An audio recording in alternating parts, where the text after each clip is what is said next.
Breaking news, Trump's would-be assassin researched previous mass shooter Ethan Crumbley and his family before attack. Investigators finally have some sound theories, and I want to break everything down, but first, Trump makes more than 20 false claims in his RNC acceptance speech. I really wanted to highlight this because Donald Trump is a habitual liar, and people forget about it. We've been busy covering Biden, we've been busy covering the assassination, but Trump cannot stop carpet bombing every speech with absolute lies. Former President Donald Trump accepted the Republican presidential nomination on Thursday with the most dishonest speech in the 4-day RNC, making more than 20 false claims by CNN's count. I think he made more like 40 false claims, but we'll just go with CNN's reporting. Trump has made many of these false claims before, some of them for years. They span topics including the economy, immigration, crime, foreign policy, and elections. Some of them were wild lies, others smaller exaggerations. Some were in his prepared text, like the claim that he left the Biden administration a world at peace. That is a joke, that is not true,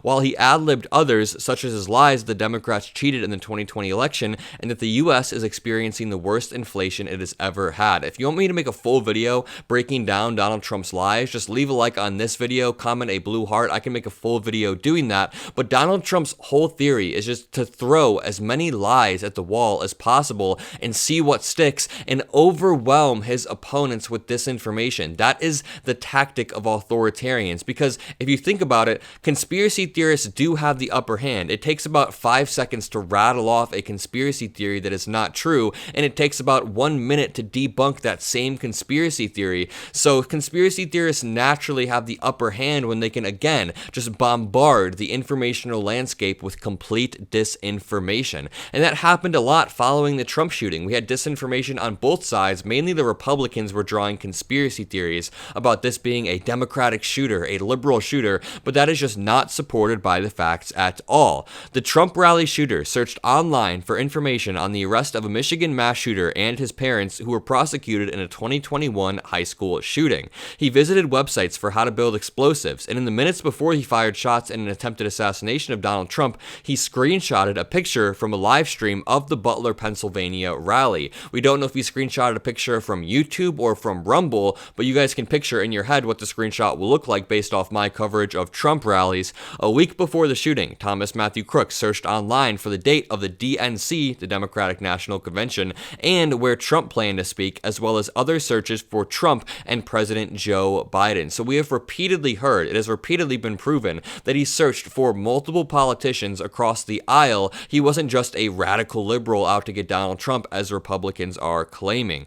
These details were among those shared by FBI and U.S. Secret Service officials in a Wednesday briefing with lawmakers and by additional people familiar with the investigation. I just want to highlight the importance of not jumping to conclusions in cases like this. If we would have gone off the information we had only 24 to 48 hours after the shooting, we would have had a completely different picture of what happened, but investigators are finally now putting the picture together. The previously unreported readout documents the scope of the investigation, including an expanded timeline of the would-be assassin's actions leading up to his assault and law enforcement's failure to prevent it. Investigators remain puzzled about the possible motives for Saturday's attempted assassination of the former president, finding little to point to political or ideological intentions for the attack. But the would-be assassin's recent trail on the internet has provided investigators with a detailed picture of his possible mindset before the attack.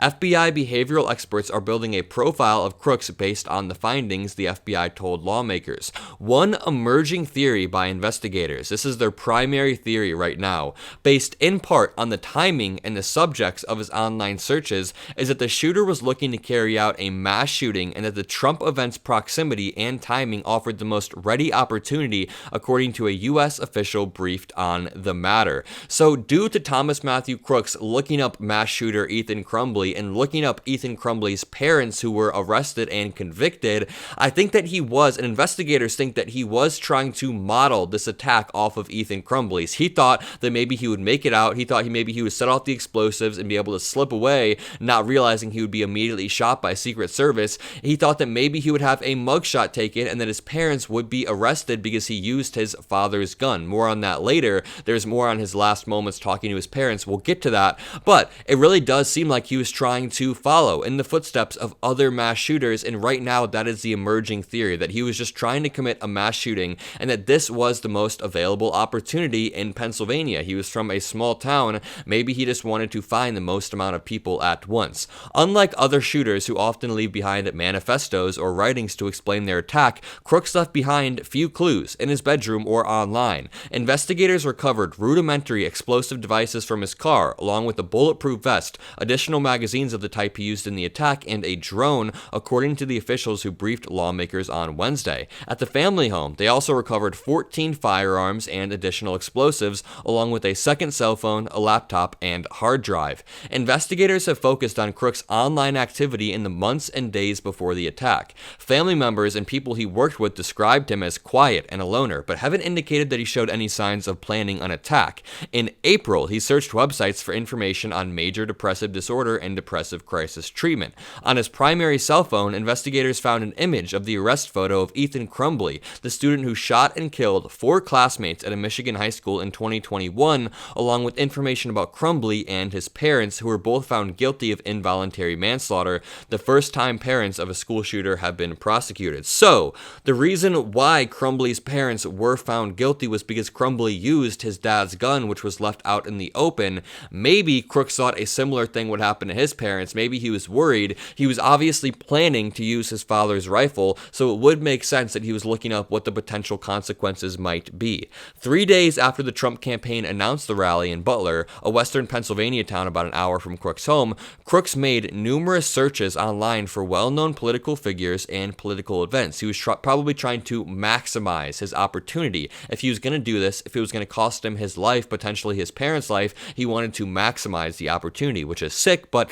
that seems to be his thinking. Crooks made numerous searches online for well-known political figures. He searched for the date and location of the Democratic National Convention, which takes place in August in Chicago, and for the location of the Trump rally. He also searched for information on Trump, Biden, and other major political figures. On the day of the rally, Crooks made several internet searches, including for photos of the location of Trump's speech and for a local gun store not far from his home where he purchased bullets that day. Investigators have found data showing that Crooks had visited the location of the rally a week before it was to be held. And on the morning of the rally, he visited the farm where the rally was to be held for over an hour. He then went home, and investigators believe he retrieved an AR-15 owned by his father. Crooks' father told investigators that he saw his son leave the home with the rifle and believed he was going to a shooting range that the two had frequented. On the day of the rally, his parents attempted to reach out to Crooks to find him. He didn't respond. That may explain why his parents filed a missing persons report shortly before the shooting took place. People were wondering why that happened. It seems like Crooks' father saw him leave with the rifle, didn't hear from him for hours and hours, and begin to have suspicions about where his son was, and then he filed that missing persons report. It's also sick to me that Republicans immediately jumped to conclusions. I mean, the vice presidential nominee, J.D. Vance, immediately tweeted out, maybe 45 minutes after the shooting, that this was Biden's fault. This was all Biden's fault. Other MAGA politicians said this was all Democrats' fault before we had any information. As more and more information comes out, it really does seem like Republicans were the ones that immediately used that opportunity to stir everything up, to make sure the tensions were ratcheted up immediately after the shooting took place. And Donald Trump said the RNC was going to be mainly for unity, yet his speech last night was incredibly divisive. Either way, if you enjoyed this video, make sure to leave a like. Let me know what you think of the shooter's motivations in the comments below. I love to hear from you guys. Try to stay away from the conspiracy theories. Let's just stay objective. Let's stay grounded in reality. But most importantly, have a great day, everybody.